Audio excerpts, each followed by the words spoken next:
Recent ಆಗಿ ಚಿಗರಿಯಲ್ಲಿ ಒಂದು accident ಆಯ್ತು. ಚಿಗರಿ ಬಸ್ ಮತ್ತು private car. That was a deadly accident. ಅಲ್ಲಿ ಕಾರ್ ಡ್ರೈವರ್ ತಪ್ಪಿತ್ತು, ಅವರೇ ರಾಂಗ್ ಸೈಡ್ ಅಲ್ಲಿ ಬಂದ್ಬಿಟ್ಟು ಹಿಟ್ ಮಾಡಿದ್ದು.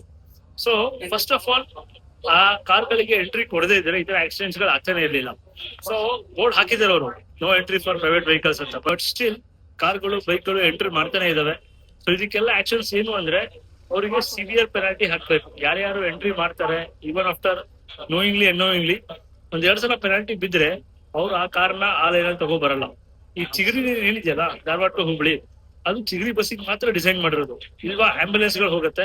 ಸೊ ಅದು ಎಕ್ಸೆಪ್ಷನಲ್ ಕೇಸಸ್, ಎಮರ್ಜೆನ್ಸಿ ಏನಿದೆ ಅಷ್ಟಕ್ಕೆ ಮಾತ್ರ ಯೂಸ್ ಮಾಡಬೇಕು. ಅದು ಬಿಟ್ಬಿಟ್ಟು ಇವರು ಪ್ರೈವೇಟ್ ಕಾರ್ಗಳು, ಟ್ಯಾಕ್ಸಿಗಳು, ಕ್ಯಾಬ್ಗಳು ಓಡಾಡ್ತವೆ. ಈಗೆಲ್ಲ ಎಜುಕೇಶನ್ ಇದೆಯೋ ಗೊತ್ತಿಲ್ಲ, ಮ್ಯಾನರ್ಸ್ ಅಂತೂ ಇಲ್ಲ, ರೋಡ್ ಸೈನ್ಸ್ ಇಲ್ಲ, ಟ್ರಾಫಿಕ್ ರೂಲ್ಸ್ ಅಂತೂ ಹೆಂಗ್ ವೈಲೇಟ್ ಮಾಡ್ತಾರೆ ಅಂದ್ರೆ ಏನ್ ಮಾಡಬಾರ್ದು ಅಂತಾರಲ್ಲ ಅದನ್ನೇ ಮಾಡ್ತಾರೆ ನಮ್ ಜನ. ಸೊ ಇದಕ್ಕೆಲ್ಲ BRTS ಅಥಾರಿಟಿ ಅಥವಾ ಯಾರು ಸೂಕ್ತ ಅಧಿಕಾರಿಗಳಿದಾರಲ್ಲ ಅವರು ಆಕ್ಷನ್ಸ್ ತಗೊಳ್ಳೇಬೇಕು.